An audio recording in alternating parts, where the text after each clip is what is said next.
Crystal chandeliers hung from golden ceilings. The pews were cushioned in royal purple velvet, and at the center of it all stood Pastor Emmanuel Okafor, the richest pastor in all of Africa. They called him the miracle worker, the prophet of prosperity. Thousands traveled from distant villages just to touch the hem of his $1,000 suit. But what they did not know was that Pastor Emmanuel harbored a secret so dark, so twisted, that when it finally came to light, it would shake the very foundations of faith itself. This is his story. Pastor Emmanuel had not always been rich. 20 years ago, he was just another struggling preacher in a small village church with a leaking roof and 12 faithful members. The walls were cracked, the benches uneven, and the offering box was more cobwebbed than cash. His wife, Ngozi, would patch his only suit jacket every Saturday night, humming softly to drown the growls of her empty stomach. Most nights they ate gari and groundnut soup, sometimes with a sprinkle of hope if there was no salt. But Emmanuel was ambitious, too ambitious. He dreamed of cathedrals, of television screens flashing his face, of worshippers shouting his name in awe. He often stared at the sky after his sermons and whispered, "Lord, I was made for more." Then came that fateful night. It had rained heavily, and the old church roof leaked in a dozen places. After another disappointing service where the offering basket held only 500 naira, Emmanuel dismissed everyone and stayed behind. Alone in the dark, with only the flickering candlelight and the sound of raindrops, he knelt by the altar. "God," he cried, his voice breaking, "I will do anything to make this ministry grow. Just show me the way." The candlelight flickered violently. The wind howled through the broken windows. For a moment, Emmanuel thought he saw a shadow move across the wall, tall, dark, and shifting. He froze. Then a voice, smooth as honey, yet heavy as thunder, filled the room. "You said anything, Emmanuel?" He would never tell anyone what happened after that. Not his wife, not his closest friend, not even the elders of the church. But 3 days later, when he returned from an unexplained journey, he was different. His eyes glowed faintly under the sun, his voice carried a strange power, and when he touched the pulpit, the congregation swore they felt a surge of heat. That Sunday, something miraculous happened. A lame woman stood up and walked, a blind trader screamed that he could see, and an old man who hadn't spoken in 5 years suddenly shouted, "Hallelujah!" Word spread like wildfire across villages. "A new prophet has risen," they said. Crowds came by the hundreds, then by the thousands. Within 6 months, Emmanuel's congregation grew from 12 to 1,200. Within 2 years, he built the Crystal Megachurch, a cathedral of glass and gold that could seat 15,000 people.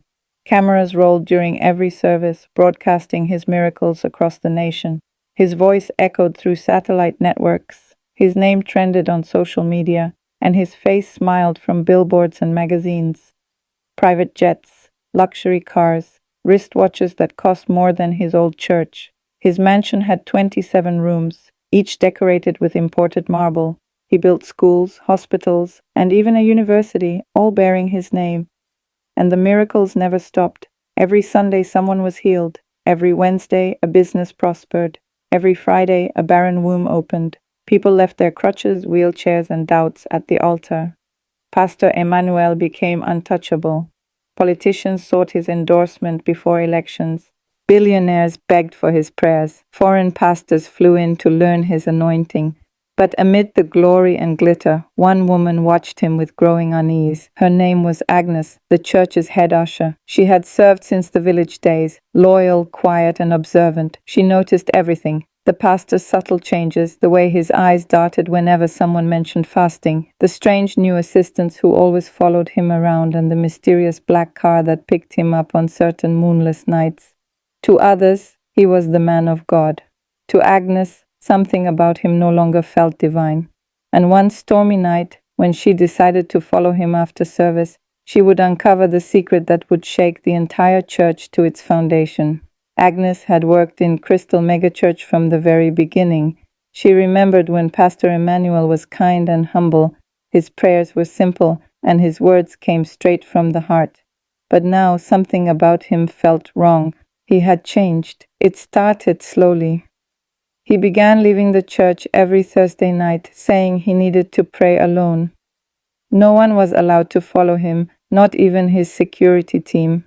Then, strange packages began arriving at the church late at night. Men in black suits would drop them off at his office and leave without saying a word. There were also strange visitors, people who came at night with their faces covered. They stayed for only a few minutes, then left in silence. Every time they came, Pastor Emmanuel would appear the next day full of energy, preaching about new revelations from God. Then one day, Sister Charity, the choir director, asked a question during a meeting. "Pastor, why do you ask members to bring their photographs and personal items before you pray for them? What does God need those for?" Pastor Emmanuel smiled, calm and charming as always. "It's a prophetic point of contact," he said. "You wouldn't understand the mysteries of the Spirit." 3 days later, Sister Charity disappeared. The church announced that she had traveled to America for ministry work. But Agnes knew her family. They hadn't heard from her. No phone calls, no messages, nothing. That was when Agnes began to feel truly afraid. She tried to push the thoughts away, but her mind wouldn't rest. Every time Pastor Emmanuel preached, she felt chills. His voice sounded different now, deeper, heavier. His eyes no longer looked warm, they looked powerful, almost frightening. One Thursday night, Agnes decided to find out the truth for herself. She waited behind the church compound until Pastor Emmanuel's convoy left. Then she followed them quietly on her small motorcycle. The drive was long, 2 hours through dark roads and quiet forests, until they turned into an abandoned village. Agnes parked behind thick bushes and crept forward. Her heart pounded in her chest as she hid behind a tree and peered into a clearing. What she saw made her body go cold. Pastor Emmanuel was standing in the middle of a circle of red candles. Around him were 7 people dressed in red robes with masks covering their faces. On the ground lay photographs of church members, jewelry, and small bottles with names written on them. In front of him was a clay pot bubbling with something dark and smelly. Then she heard his voice. It wasn't his normal preaching voice. It was deeper, scarier, filled with strange power. "By the blood covenant I made 20 years ago," he said, "I command these miracles to manifest. Let Mrs. Okonkwo's tumor disappear. Let Chief Adebayo's business succeed. Let Sister Blessing have a child." Agnes froze. It all made sense now. The miracles, the healings, the blessings, the testimonies, they weren't from God. They were coming from dark powers. Then Pastor Emmanuel picked up a black book and started reading names. Each time he said a name, one of the red-robed people nodded. "These have served their purpose," he said. "Their blessings have expired. Begin the harvest." Agnes covered her mouth in shock. She finally understood.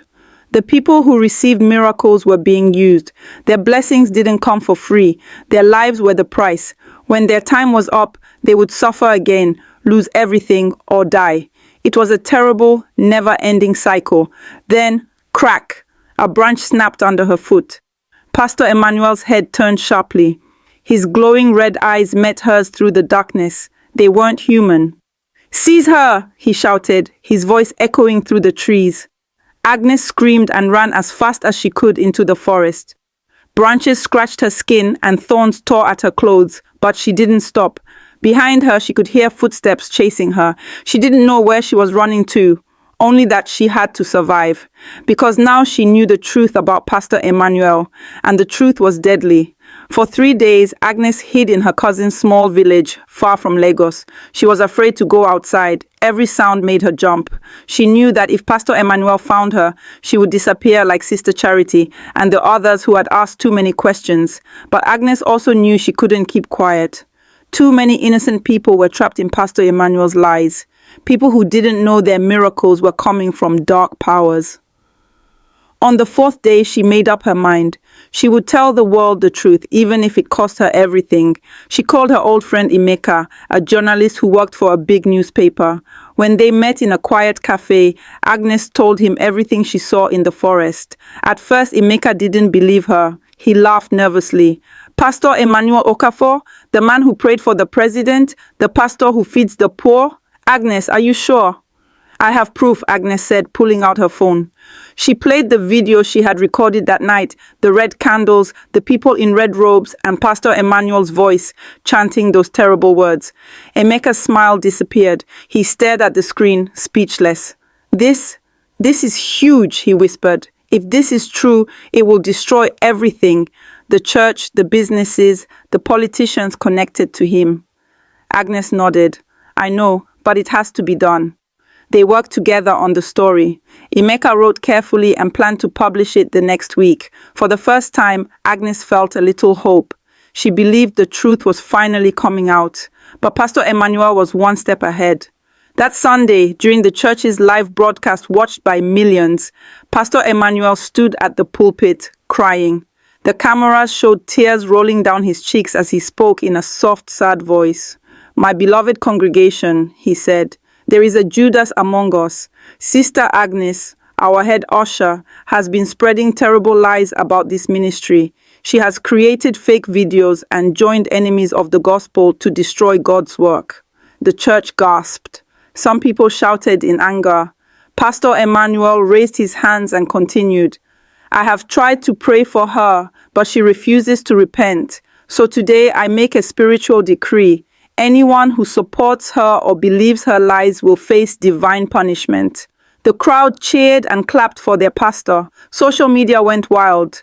Hashtags like hashtag We Stand With Pastor Emmanuel, hashtag Agnes is a liar, and hashtag Touch Not My Anointed started trending. Agnes watched the live service from her hiding place, tears running down her face. Her phone began buzzing with hate messages and death threats. Someone even broke her cousin's window and wrote warnings on the wall. Later that night, Emeka called. His voice was shaking. Agnes, I'm sorry. They threatened the newspaper. The editor cancelled the story. I can't help you anymore. You're on your own. Agnes sat in the dark, feeling broken and hopeless. Pastor Emmanuel had turned everyone against her. His power and influence were too strong. But then she remembered her grandmother's words. The truth is like palm oil. No matter how much you hide it in water, it will always rise to the top. Agnes wiped her tears. She would not give up. One way or another, the truth would rise. Agnes knew she couldn't fight Pastor Emmanuel alone anymore. The media had failed her, and the police wouldn't listen. Too many powerful people were protecting him. So she decided to take a different path. She would go to the victims themselves. Quietly and carefully, Agnes began to visit families of those who had once received miracles from Pastor Emmanuel, but later suffered strange misfortunes. She started with Mrs. Okonkwo, a woman who had been healed from a deadly tumor. The miracle had amazed everyone, but just months later, her teenage daughter was diagnosed with the same cancer. Next was Chief Adebayo, a rich businessman who had once stood proudly before the church, giving testimony of how his business had tripled after Pastor Emmanuel prayed for him. 6 months later, his company crashed. He lost everything, his money, his home, even his friends. Then there was Sister Blessing, who had received a miracle baby after 10 years of barrenness. She had cried tears of joy at the altar. But within 1 year, 3 members of her family died suddenly, one after another. When Agnes spoke to each of them, she told them what she had seen in the forest that night. The red candles, the hooded figures, the black book, and the dark rituals. At first they were shocked and refused to believe it.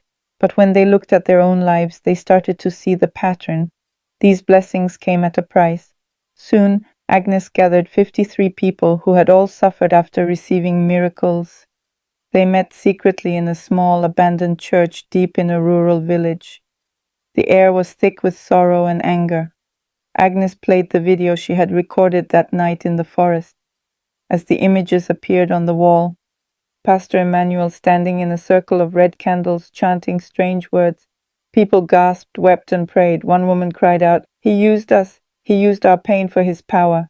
That night they made a decision. If the media wouldn't help and the police couldn't be trusted, they would go to the Council of Traditional Elders, the last place in their culture where truth and justice still mattered. In Igbo tradition, The Council of Elders held deep spiritual authority. Even the most powerful man feared them. They were wise, respected, and known to uncover dark secrets that no court could hide. When the council listened to Agnes's story and heard the testimonies of all 53 victims, the elders' faces grew serious. The oldest among them, Ichio Okonkwo, stood up slowly and said, "What this man has done is an abomination. He has twisted the sacred and used innocent souls to feed evil powers. This must not continue." The council began their own quiet investigation using ancient spiritual methods. When they returned days later, their findings confirmed Agnes's worst fears. Pastor Emmanuel had indeed made a blood covenant with ancient spirits 20 years ago, exchanging the lives and futures of his followers for wealth and fame. The council announced that there would be a public spiritual trial, a rare and powerful ceremony that hadn't been done in many decades. By tradition, Pastor Emmanuel could not refuse the summons without admitting guilt. The trial was set for the next full moon to take place in the same village square where his ministry had begun 20 years ago. The stage was set. The truth was finally coming for Pastor Emmanuel. The night of the full moon finally came. The air was thick with tension as thousands of people gathered in the village square. The news of Pastor Emmanuel's spiritual trial had spread across towns and cities, even though he tried everything to stop it. His lawyers sent out warnings, calling it an insult to his name. His political friends said it was a primitive witch hunt. But the people came anyway. They wanted to see the truth for themselves. From afar, the sound of car engines filled the air. A convoy of shiny black cars rolled into the square. Pastor Emmanuel stepped out, wearing a white suit with gold embroidery that sparkled under the moonlight, a sign of wealth and supposed holiness. But as soon as his eyes met the gathering crowd, something in him changed. His proud walk slowed. His confident smile faded. He was standing again in the same village where he had started his ministry 20 years ago. The same place where he had made a terrible decision that changed everything.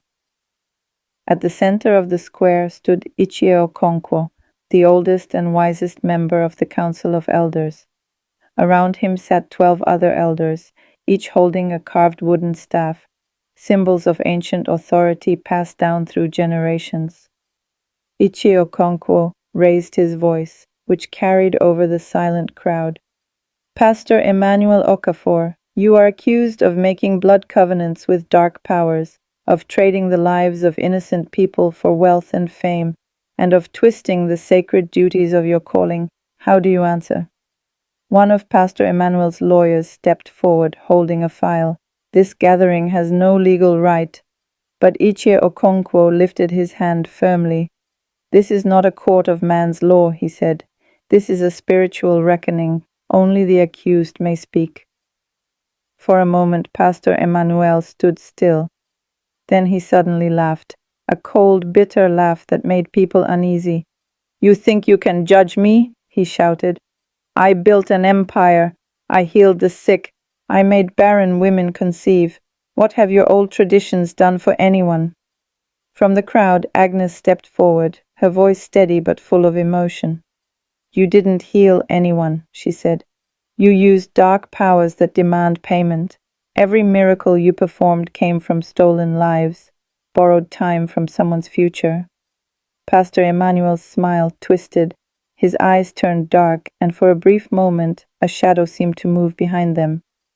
"You should have stayed silent, little usher," he hissed. "You don't know what forces you're playing with." Ichio Okonkwo pointed his staff toward him. "Then show us," he said. "Show us where your power comes from. If it truly comes from the Most High, you have nothing to fear. But if it is from darkness, the truth will reveal itself." The elders began to chant in an ancient language. Their voices rose and fell like waves, filling the air with strange energy. The wind grew colder. The flames of the torches flickered wildly. Pastor Emmanuel's gold suit began to lose its shine. He staggered, clutching his chest. "Stop this!" he shouted. "You have no authority over me." But the chanting grew louder, and then, from the edge of the forest, shadows began to appear, dark, swirling figures that moved closer and closer. People gasped and stepped back in fear. The shadows circled Pastor Emmanuel, whispering in voices that no one could understand. Then something else appeared, glowing shapes that looked like people. Sister Charity, the choir leader who had vanished months ago. Mr. Adeleke, the church accountant who had once questioned missing funds. Mrs. Nwankwo, the prayer warrior who had spoken out against false miracles. One by one, 7 ghostly figures appeared, all people who had mysteriously disappeared after challenging Pastor Emmanuel. The crowd cried out in shock. These were not living people. They were spirits, souls taken by his dark covenant. Pastor Emmanuel fell to his knees, trembling. "No, I didn't mean for this to happen," he cried. "They came to me when I was nothing. They promised me power, success, a great ministry. I just wanted to be someone." Ichi Okonkwo's voice was calm but heavy. "You could have chosen the path of truth. You could have built with faith and patience. But you chose the dark path, and now your debt must be paid." The spirits moved closer. The shadows surrounded him completely. Pastor Emmanuel tried to crawl away, screaming, but his legs wouldn't move. His once glorious suit now looked torn and dirty. Sister Charity's spirit stepped forward, her voice echoing softly. "We trusted you, we believed in you, and you used our souls to feed your ambition." Pastor Emmanuel began to sob. "I'm sorry, I didn't know it would go this far." Ichi Okonkwo lowered his staff. "The powers you served have come to collect what is theirs." The crowd watched in silence as the shadows swallowed Pastor Emmanuel, and his cries faded into the night. The air grew still again, but everyone knew this was not just punishment, it was justice. What happened next would be told in whispers for many generations. The dark shadows circling Pastor Emmanuel began to merge, forming one giant, terrifying figure. The ground shook as it spoke in a deep, rumbling voice that sounded like thunder and pain mixed together. 20 years ago, Emmanuel Okafor came to us in desperation, the voice said. He begged for power, for wealth, for fame. We granted his wish. But there was a price. For every miracle, one life would be taken. For every blessing, a future would be stolen. He agreed. He built his empire on our covenant, and now the final payment is due. The dark presence reached its long, smoky arms toward Pastor Emmanuel, who was trembling on his knees, but before it could touch him, Ichi Okonkwo stepped forward. He raised his wooden staff and spoke with the firm voice of ancient authority. "By the power of the ancestors and by the truth of the Most High, I challenge this claim. This man's sins are many, but his soul does not belong to you. His judgment belongs to God alone." The shadow laughed, a horrible sound like rocks grinding together. "He made his choice," it said. "He belongs to us."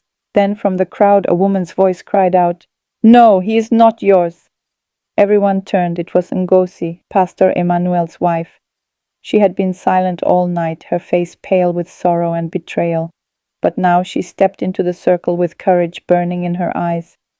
"He is mine," she said, "my husband, the father of my children, and I claim him back." She knelt beside Pastor Emmanuel, holding his shaking hand. Her voice was gentle but strong. "I did not know what you had done, Emmanuel. I didn't know the price of our comfort and fame, but I remember who you were, a humble preacher with torn shoes and big dreams. I married that man. If we must lose everything, then let it be so. But I will not let darkness take you without a fight." Her words cut through the heavy silence like light through a storm. Even the air seemed to pause. The council of elders began to chant again, but this time their song was different.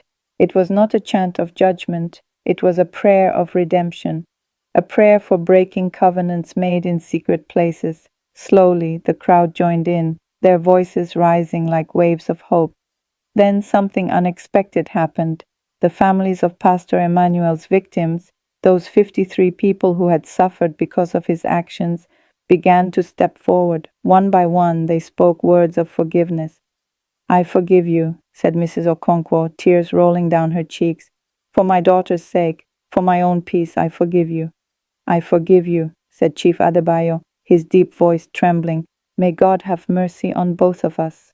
More and more voices joined. Each word of forgiveness shone like a small light in the darkness. The great shadow began to shrink, shaking violently.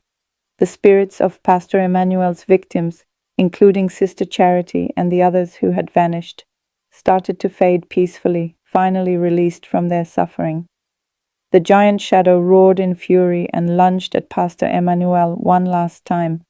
But it was too late. The power of truth, forgiveness, and faith was stronger than any darkness. The shadow broke apart into thousands of tiny black fragments that disappeared into the night sky like smoke. Pastor Emmanuel collapsed to the ground, crying uncontrollably. When he looked up, his golden suit was torn, his eyes empty of pride. He was just a man again, old, tired, and broken. The supernatural power that had once surrounded him was gone forever. He whispered, "What happens now?" Ichie Okonkwo looked down at him kindly but firmly. "Now you face earthly justice. The police are waiting. You will answer for the deaths of Sister Charity and the others, for the lies, for the fraud, for everything you did in the name of greed." Then he added softly, "But your soul has been saved from eternal darkness. What you do with this second chance is between you and God." The trial of Pastor Emmanuel Okafor became the biggest religious scandal in Nigeria's history. The government seized Crystal Megachurch, uncovering years of fraud, money laundering, and deceit. Pastor Emmanuel was sentenced to 25 years in prison. His properties were sold, and the money was used to help his victims and their families. It could never erase the pain, but it was a beginning. Ngozi divorced him but visited once a month. She moved back to her village and became a teacher at a small primary school. Their children lived quietly with her parents, far from the noise of the scandal. The grand church building where false miracles once happened was turned into a free community hospital, a place for real healing. Agnes, brave and unbroken, became an advocate for religious truth. She traveled across Nigeria, teaching people how to recognize spiritual manipulation and false prophets. She never sought fame, only justice and awareness. As for Pastor Emmanuel, he spent his days in a small prison cell, nothing like his 27-room mansion. He was no longer the prophet of prosperity. He was just Emmanuel, a man who had made terrible choices and was now paying for them. But one day, something changed. For the first time in 20 years, he prayed, not for wealth or power, but for forgiveness, for wisdom, for peace. And in that quiet cell, with no cameras or crowds, Emmanuel finally met the God he had betrayed, not through miracles, not through fame, but through repentance. And in that moment, he found peace at last. The story of Pastor Emmanuel Okafor teaches us profound lessons that echo through time. First, true power comes not from shortcuts or dark covenants, but from integrity, patience, and genuine faith. What is built quickly on deception will crumble just as quickly. Second, the price of ambition without conscience is always higher than we imagine. Pastor Emmanuel gained the world but lost his soul, and nearly lost it forever. Third, forgiveness is not weakness. The families who forgave Pastor Emmanuel did not excuse his actions, but they freed themselves from the chains of bitterness and broke the cycle of darkness. Let me know what other lessons you learned from this powerful story. If this story touched your heart, share it with someone who needs to hear it. Subscribe to Once Upon a Voice for more African folk tales that teach timeless wisdom. And remember, the greatest miracles are not the ones performed on stage, but the quiet transformations that happen when we choose truth over deception, integrity over ambition, and genuine faith over false power. Until next time, may your path be guided by wisdom and light.